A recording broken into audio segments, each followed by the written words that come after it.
नमस्कार, जन उत्तराखंड बुलेटिन में आप सभी का स्वागत है और आपके साथ मैं जुड़ी हूं लीजा। खबरों पर बात करेंगे, लेकिन उससे पहले एक नजर हेडलाइंस पर।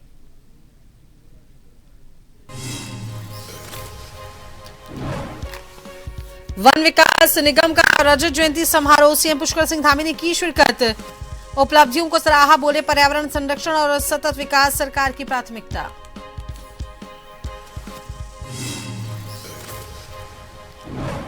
बीजेपी राष्ट्रीय अध्यक्ष नितिन नबीन के दौरे की तैयारियां तेज, बूथ से लेकर कोर कमेटी तक होगा मंथन, कार्यकर्ताओं में भरेंगे जोश।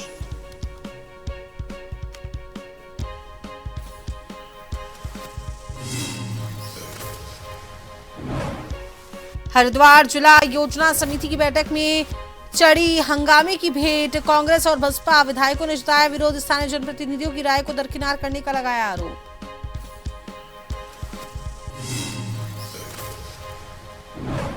अंकिता भंडारी हत्याकांड पर आरोप प्रत्यारोप का दौर, कांग्रेस ने की मामले में पारदर्शिता और निष्पक्ष जांच की मांग।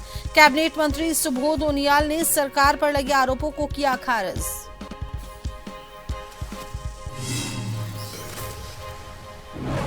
उत्तराखंड को डेस्टिनेशन वेडिंग हब बनाने पर सियासत, यूकेडी ने सरकार पर साधा निशाना, कहा योजनाएं आम जनता के लिए नहीं बल्कि पूंजीपतियों के हित में।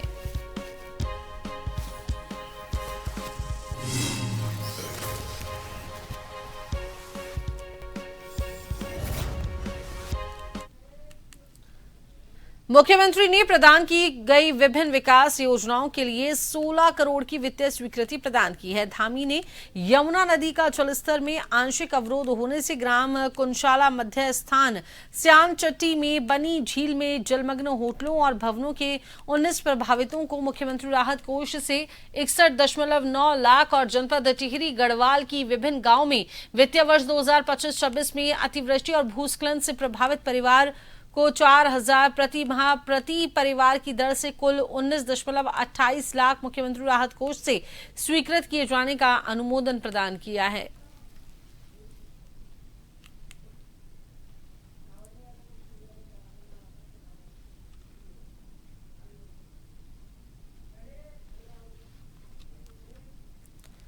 मुख्यमंत्री पुष्कर सिंह धामी ने उत्तराखंड वन विकास निगम स्थापना के 25 वर्ष पूर्ण होने के अवसर पर मुख्यमंत्री आवास में आयोजित रजत जयंती समारोह में प्रतिभाग किया।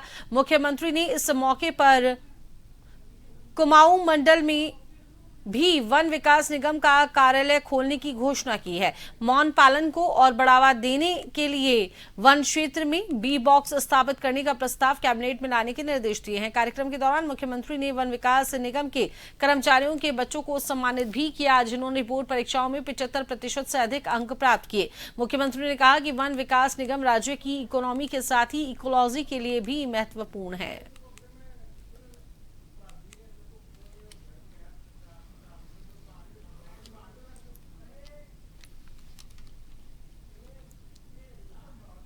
जल जीवन मिशन 2.0 के अंतर्गत पेयजल और स्वच्छता विभाग, राष्ट्रीय जल जीवन मिशन, जल शक्ति मंत्रालय और उत्तराखंड सरकार के मध्य एमओयू पर हस्ताक्षर किए गए। मुख्यमंत्री पुष्कर सिंह धामी ने इस कार्यक्रम में वर्चुअली प्रतिभाग किया। मुख्यमंत्री पुष्कर सिंह धामी ने केंद्रीय जल शक्ति मंत्री CR पाटिल का आभार व्यक्त करते हुए कहा कि ये एमओयू उत्तराखंड में जल जीवन मिशन के कार्यों को नई गति प्रदान करने में सहायक सिद्ध होगा।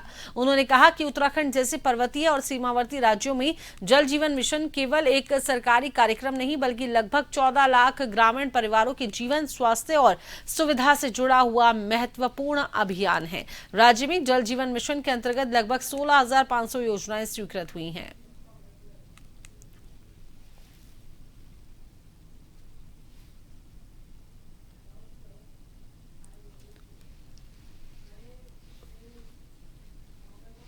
उत्तराखंड में भाजपा पंडित दीनदयाल उपाध्याय प्रशिक्षण महाअभियान के तहत प्रत्येक स्तर पर प्रशिक्षण वर्ग के माध्यम से कार्यकर्ताओं को आगामी चुनौतियों के लिए तैयार कर रही है। प्रदेश महामंत्री कुंदन परिहार ने प्रशिक्षण वर्ग की जानकारी देते हुए बताया कि प्रदेश में भाजपा के सभी 304 मंडलों में प्रशिक्षण वर्ग संपन्न कर लिए गए हैं। वहीं अगले चरण में जनपद स्तरीय प्रशिक्षण वर्ग आयोजित होंगे।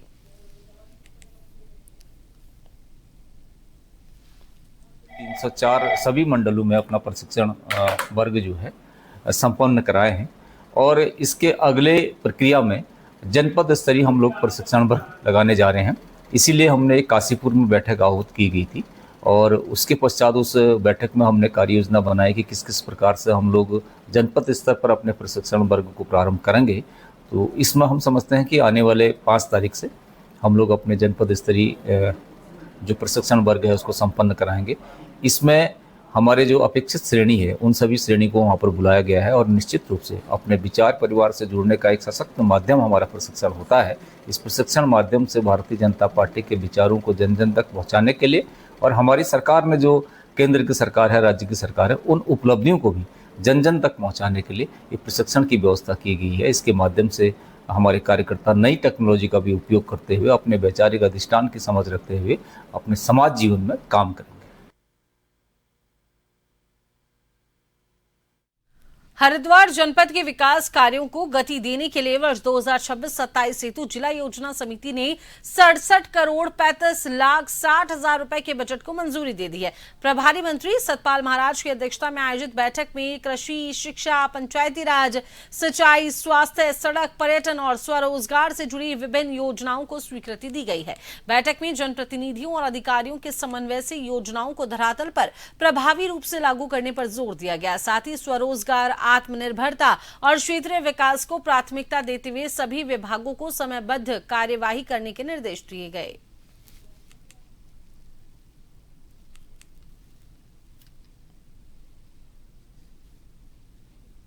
आज जिला योजना की बैठक में वार्षिक जिला योजना के अंतर्गत वर्ष 2026-27 के शासन द्वारा हरिद्वार जनपद में निर्धारित परिव्यय धनराशि 67 करोड़ 35 लाख 60 हजार रुपए पारित किया गया। वार्षिक परिव्यय के अंतर्गत सामान्य मद में राशि 52 करोड़ 97 लाख 60 हजार, अनुसूचित जाति मद में धनराशि 14 करोड़ 4 लाख 50 हजार एवं अनुसूचित जनजाति मद में 33 लाख 50 हजार निर्धारित की गई। 2026-27 की जिला योजना समिति की आज बैठक आयोजित की गई, जिसमें माननीय प्रभारी मंत्री जी द्वारा इसकी अध्यक्षता की गई। इसमें सभी सम्मानित हमारे जो जिला योजना समिति के सदस्यगण उनके द्वारा प्रतिभाग किया गया और सभी के द्वारा जो प्रस्ताव दिए गए थे और जो विभागीय प्राथमिकताएं थी उसके ऐड करते हुए टोटल 67 करोड़ के आसपास की जिला योजना यहाँ पर आज प्रस्तुत की गई और सभी सदस्यों के द्वारा इसमें सहमति भी व्यक्त की गई है। इसके साथ ही माननीय प्रभारी मंत्री जी द्वारा आने वाली जो गर्मी है, साथ ही बरसात के टाइम पे जो जल भराव की समस्या है और साथ ही कई सदस्यों के द्वारा जंगली जानवरों के साथ जो जैसे कि बली लेपर्ड का हो या हाथियों की वजह से हो या फिर अन्य वजह से जो भी घटनाएं हुई हैं उस पर सख्त कार्रवाई करने के लिए फॉरेस्ट डिपार्टमेंट को बोला है, निगरानी करने के लिए फॉरेस्ट डिपार्टमेंट को बोला है और साथ ही जो पेयजल योजनाओं की जो समस्याएं कुछ सदस्यों के द्वारा बताई गई हैं उन पेयजल योजनाओं का निरीक्षण करने के लिए और साथ ही हैंडपंप जो लगाए जा रहे हैं योजनाओं से उनका निरीक्षण करने के लिए डायरेक्शन दी। रामनगर के टांडा क्षेत्र में हाईवे 309 पर सड़क हादसा सामने आया, जहां एक बाइक सवार को पीछे से टक्कर मार दी गई। हादसे में एक युवक गंभीर रूप से घायल हो गया है, जबकि दूसरे का अस्पताल में उपचार जारी है। गंभीर रूप से घायल युवक की पहचान चंद्रपाल निवासी चिल्किया के रूप में हुई है। डॉक्टर अभिषेक के अनुसार घायल के पैर और पसलियां टूट गई हैं, साथ ही सिर में गंभीर चोट के चलते टाके लगाए गए हैं। उसकी हालत फिलहाल नाजुक बताई जा रही है। पुलिस ने मौके पर पहुंचकर जांच शुरू कर दी है और हादसे के कारणों का पता लगाया जा रहा है। स्थानीय लोगों ने हाईवे पर बढ़ते सड़क हादसों को लेकर चिंता जाहिर की और प्रशासन से सुरक्षा व्यवस्था सख्त करने की मांग की है। टांडा चौराहे पर ग्रामीण बैंक के सामने एक्सीडेंट हुआ इनका मोटरसाइकिल से और दूसरी भी मोटरसाइकिल थी। पैर में फ्रैक्चर है इनके 2-3 का और अभी सिटी वगैरह। मरीज चिल्किया का रहने वाला है, चित्रपाल सिंह नाम बता रहे था। इसके अनुसार इसकी बाइक को पीछे से किसी ने मारा है। फिलहाल इसकी पसलियां टूटी हुई हैं, एक तरफ की टांग की हड्डी टूटी हुई है और सर में टांके हैं। मरीज की स्थिति गंभीर है। खबर रुड़की के पिरान कलियर से सामने आई है, जहां महज एक एसी के पाइप से गिरते पानी को लेकर शुरू हुआ विवाद इतना बड़ा कि दबंगों ने मर्यादा की सारी हदें पार कर दी। होटल में घुसकर एक बुजुर्ग और उनके 2 बेटों को लोहे की रॉड और लाठियों से अधमरा कर दिया। इस खूनी संघर्ष की रोंगटे खड़े कर देने वाली तस्वीरें सीसीटीवी में कैद हुई हैं। मामला रुड़की के पिरान कलियर थाना क्षेत्र के ग्राम बेटपुर का है। पीड़ित मोहम्मद रेहान ने 26 अप्रैल को अपने घर में नया एसी लगवाया था। ड्रेनेज पाइप का रुख गली की नाली की तरफ था, जिसे लेकर पड़ोस के रहने वाले मोहसिन, मोबिन, जुनैद और जावेद ने विवाद शुरू कर दिया।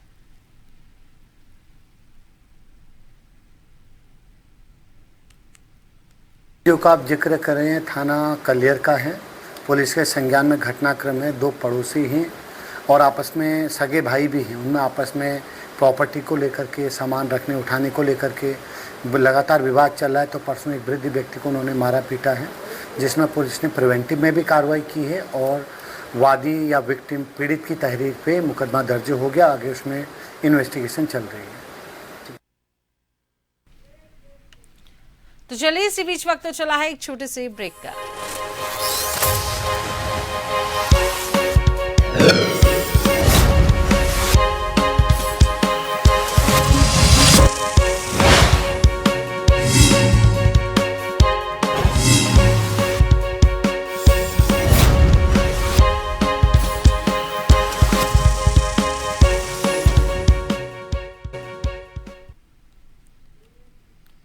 रिक्वेस्ट स्वागत है। चलिए खबरों पर बात करेंगे तो भारतीय जनता पार्टी के राष्ट्रीय अध्यक्ष नितिन नवीन के उत्तराखंड दौरे को लेकर पार्टी कार्यकर्ताओं और नेताओं में खासा उत्साह देखने को मिल रहा है। राजधानी देहरादून में उनके स्वागत की तैयारियां जोरों पर हैं और इसे संगठन के लिए महत्वपूर्ण अवसर माना जा रहा है। प्रदेश प्रवक्ता कुंवर जपेंद्र सिंह ने बताया कि पद संभालने के बाद ये उनका पहला उत्तराखंड दौरा है, जिससे कार्यकर्ताओं में नई ऊर्जा का संचार होगा। उन्होंने कहा कि मुख्यमंत्री पुष्कर सिंह धामी सहित सभी नेता उनके स्वागत के लिए तैयार हैं और पूरा प्रदेश इस दौरे को लेकर उत्साहित है।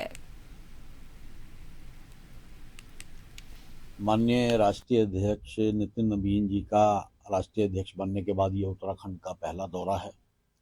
उत्तराखंड वासियों में उत्साह है और निश्चित तौर पर उत्तराखंड आकर वो देवभूमि में आकर देवभूमि का आशीर्वाद तो लेंगे ही, लेकिन जो ऊर्जा का संचार भारतीय जनता पार्टी के कार्यकर्ताओं में होगा, हम सब उनकी प्रतीक्षा कर रहे हैं। उनके स्वागत की तैयारियों में पूरा शहर उमड़ने के लिए तैयार है और निश्चित तौर पर हमारे राष्ट्रीय अध्यक्ष जी के आने से युवाओं में जो ऊर्जा का संचार होगा वो प्रदेश के लिए, प्रदेश के विकास के लिए, और प्रदेश के युवा मुख्यमंत्री हैं, युवा मुख्यमंत्री धामी जी भी उनके इंतजार में पलकें बिछाए बैठे।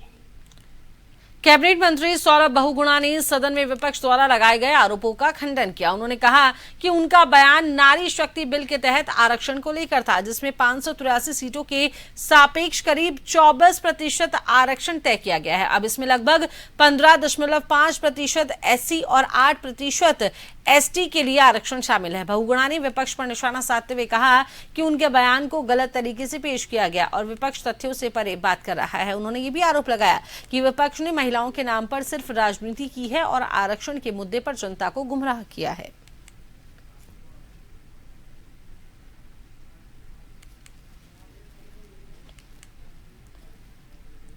मैं सदन में तथ्य की बात कर रहा था। विपक्ष के ऊपर मैंने जो भी कटाक्ष किया वो तथ्यों पर किया। जो मैंने एक्ट पढ़ा, नारी वंदन अधिनियम बिल का एक्ट पढ़ा, उसमें स्पष्ट रूप से लिखा था कि 1/3 रिजर्वेशन किया जाएगा। वो रिजर्वेशन एससी एसटी समाज के ऊपर भी नियम के अनुसार लागू किया। आज के दिन 544 सीटों में 24% रिजर्वेशन एससी एसटी समाज का है। इसमें एससी समाज का लगभग 15.5% है और एसटी समाज का 8.64%। तो मेरा कहना स्पष्ट ये था कि अगर 850 सीटें होती, ये बिल पारित होता, तो उससे सिर्फ महिलाओं को रिप्रेजेंटेशन नहीं मिलता, इसी के साथ साथ हमारे एससी एसटी समाज को भी रिप्रेजेंटेशन मिलता, उनकी भी सीटें बढ़ती सदन में, उनका भी रिप्रेजेंटेशन सदन में आता। हरिद्वार में जिला योजना समिति की बैठक उस वक्त तीखे टकराव में बदल गई जब बैठक की शुरुआत होते ही कांग्रेस और बसपा के विधायकों ने विरोध का मोर्चा खोल दिया। कैबिनेट मंत्री सतपाल महाराज के सभागार में पहुंचते ही विपक्षी विधायकों ने टेबल पर रखी बुकलेट उठाकर फेंक दी और जोरदार नारेबाजी शुरू कर दी। पूरे परिसर में धामी सरकार मुर्दाबाद के नारे गूंजते रहे और माहौल कुछ देर के लिए पूरी तरह से असंतुलित नजर आया। तो वहीं कांग्रेस विधायक अनुपम रावत, रवि बहादुर और बसपा विधायक शहजाद अली समेत कई जनप्रतिनिधियों ने बैठक की प्रक्रिया पर गंभीर सवाल उठाते हुए इसे जनहित से भटककर ठेकेदारों के हितों की बैठक करार दिया। विपक्ष का यह आरोप है कि विकास योजनाओं में पारदर्शिता नहीं है और स्थानीय जनप्रतिनिधियों की राय को दरकिनार किया जा रहा है। यार सारे सीनियर विधायक हमारे खड़े हैं, जिला योजना की मीटिंग है, डिस्ट्रिक्ट प्लानर बहुत इंपॉर्टेंट है, पर रिपीटिव रिमाइंडर के बाद भी आज भी ढाक के वही 3 बात है वही नलकों में 1 करोड़ 60 लाख रुपए दे रखे हैं, वही सड़कें हैं, विधायकों के जनप्रतिनिधियों के प्रस्ताव कंसीडर नहीं किए जा रहे हैं, ठेकेदारों को जो है तवज्जो दी जा रही है। कहाँ से प्रस्ताव आ रहे हैं, क्यों आ रहे हैं, इतना महत्वपूर्ण जो है बजट है। पहले ही हरिद्वार के साथ जो है अनदेखी की जाती है, उसका बजट कम कर रखा है, जबकि यहाँ का क्षेत्रफल और यहाँ की पॉपुलेशन सबसे ज्यादा है, उसके बाद भी जो है चीजें खराब की जा रही हैं। रिपीटिव रिमाइंडर के बाद भी आज भी जो है अधिकारियों के और जो है हमारे जो प्रभारी मंत्री उनके कान पे जू नहीं रेंग रही है, तो कोई मतलब नहीं था, इसलिए मीटिंग का बहिष्कार किया गया। हमारे सीनियर्स विधायक सब उठ के आ गए, उनके पीछे हम भी आ गए हैं। मैं ये अपनी बात कह के आ गई, उसमें इस मीटिंग का कोई औचित्य नहीं है। आप ये देखिए, सिर्फ मात्र 2 या 3 सड़कें देकर ये अपना पल्ला इन्होंने झाड़ दिया। स्वास्थ्य की समस्या थी, शिक्षा की थी, हमसे खेल का मैदान के लिए गए, और इतने कॉल्स क्यों कर रहे थे, हमारा समय क्यों बर्बाद कर रहे थे। इसका प्रस्ताव दीजिए, उसका दीजिए, प्रायोरिटी दीजिए। मैंने तो लाइट्स की प्रायोरिटी दी थी, मैंने स्वास्थ्य की दी थी, लालढांग के स्वास्थ्य केंद्र को इसको पूरा सुदृढ़ीकरण कीजिए।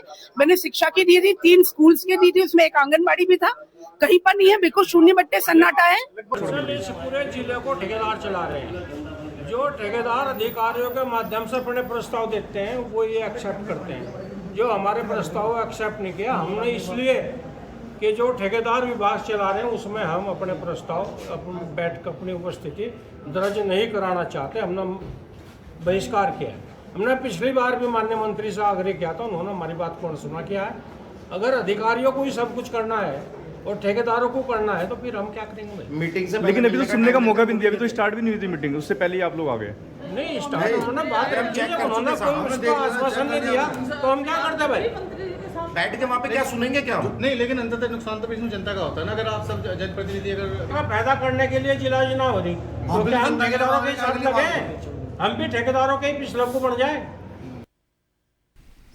तो वहीं हत्याकांड जो था अंकिता भंडारी, उसको लेकर अब प्रदेश में आरोप प्रत्यारोप का दौर जारी है। कांग्रेस जहां मामले में पारदर्शिता और निष्पक्ष जांच की मांग कर रही है, तो वहीं कैबिनेट मंत्री सुबोध उनियाल ने सरकार पर लगे आरोपों को खारिज किया है। उनियाल ने कहा कि सरकार ने घटना के तुरंत बाद कार्रवाई करते हुए शव बरामद किया, आरोपियों को गिरफ्तार किया, अदालत में मजबूत पैरवी की। उन्होंने ये भी बताया कि ऑडियो के जरिए भ्रम फैलाने के बाद सरकार ने सीबीआई जांच की मांग भी स्वीकार कर ली है। मंत्री ने विपक्ष पर इस मामले का राजनीतिकरण करने का आरोप लगाते हुए इसे निंदनीय बताया है। सरकार ने अंकिता जैसी बिटिया की जब हत्या हुई उसके बाद जैसे संज्ञान में आया, तत्काल बॉडी को रिकवर करने का काम, अपराधियों को पकड़ने का काम, न्यायालय में पूरी अपनी उसकी जो वकालत की जा सकती है और उसके आधार पर उनको सजा दिलाने का काम है। एक ऑडियो के माध्यम से एक भ्रम की स्थिति है या क्या स्थिति पैदा करने का प्रयास किया और सीबीआई जांच की मांग की। सरकार ने सीबीआई जांच को स्वीकार कर लिया, उसके बाद भी कहीं ना कहीं मुझे लगता है कि इस तरह इनके पास कोई एजेंडा नहीं है, ये इस तरह की बातों का राजनीतिकरण करके अपनी राजनीतिक जमीन तलाश रहे हैं। उत्तराखंड को डेस्टिनेशन वेडिंग हब बनाने की सरकार की योजना को लेकर सियासत गर्मा गई है। त्रियुगनी, नारायण और रामनगर की सफलता के बाद सरकार नए पर्यटन स्थलों को वेडिंग डेस्टिनेशन के रूप में विकसित करने की तैयारी में है और इस पर यूकेडी ने सरकार पर निशाना साधते हुए केंद्रीय महामंत्री देवचंद उत्तराखंडी ने आरोप लगाया है कि ये योजनाएं आम जनता के लिए नहीं बल्कि पूंजीपतियों के हित में बनाई जा रही हैं। उन्होंने मसूरी क्षेत्र का उदाहरण देते हुए जमीनों की हेरफेर का भी आरोप लगाया, जो जमीनें हैं उसके हेरफेर का आरोप लगाया और कहा कि सरकार ने कभी उत्तराखंड के हित में योजना नहीं बनाई है।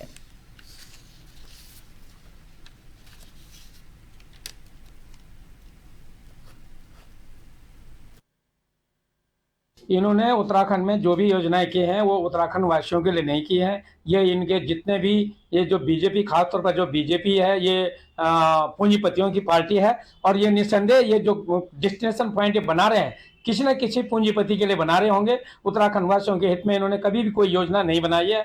आप देख रहे होंगे कि इससे पहले कौड़ी के भाव मसूरी के इलाका बेच दिया गया है। इसी प्रकार डेस्टिनेशन का नाम लेकर के ये जमीन की खरीद फरोख्त कर रहे हैं। हरिद्वार के भादराबाद क्षेत्र में राजवीर हत्याकांड का पुलिस ने सनसनीखेज खुलासा किया। मृतक की शादीशुदा बेटी से प्रेम संबंध रखने वाले आरोपी पंकज ने अपने साथी के साथ मिलकर हत्या की साजिश रची थी। पुलिस जांच में सामने आया कि आरोपी बेटी का तलाक करवाकर उससे शादी करना चाहता था, लेकिन पिता इसका विरोध कर रहा था। इस रंजिश में आरोपी ने पहले दोस्ती का फायदा उठाया, फिर शराब पिलाने के बहाने खेत में ले जाकर हथौड़े से सिर पर वार कर राजवीर की हत्या कर दी।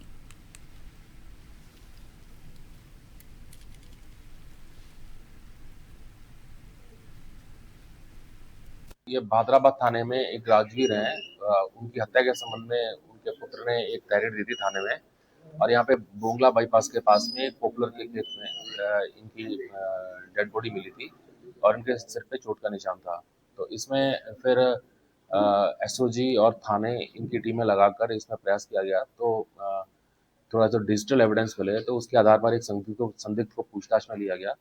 तो लक्की हॉस्पिटल है वहाँ पे उसके पास में ये संदिग्ध जब पकड़ा गया तो फिर इसके द्वारा ये बताया गया कि ये जो पंकज है ये बेसिकली ये मृतक जो है इसकी लड़की से 2024 में कथा के दौरान मिला था और ये उसको ये प्रेम करता था और इसका ये था कि अगर इसके बाप को मैं मार दूंगा तो ये लड़की जो कि पहले से शादीशुदा है 2019 से, वो अपने पति को छोड़ के आ जाएगी और मेरे से शादी कर लेगी। इस मोटिव के लिए इसने अपने एक साथी को छोटेलाल को साथ में लिया और एक शराब के ठेके से शराब ली और ये दोनों एक दूसरे से परिचित थे और उसके बाद इन्होंने वहाँ पे हथौड़े से 2 बार सिर में वार करके राजवीर की हत्या कर दी। और इसमें जो सीसीटीवी फुटेज हमें मिली है ठेके की, वहाँ शराब खरीदते हुए हथौड़ा भी साथ में है इनके, और उसके बाद वहाँ पर जाते हुए और ये सारे एविडेंस इसमें स्ट्रॉन्ग एविडेंस कलेक्ट हो गए हैं। दोनों लोग अरेस्ट हो गए हैं और दोनों को जुडिशियल रिमांड के लिए जन उत्तराखंड के इस बुलेटिन में अभी के लिए केवल इतना ही। बने रहिए जन टीवी के साथ। नमस्कार।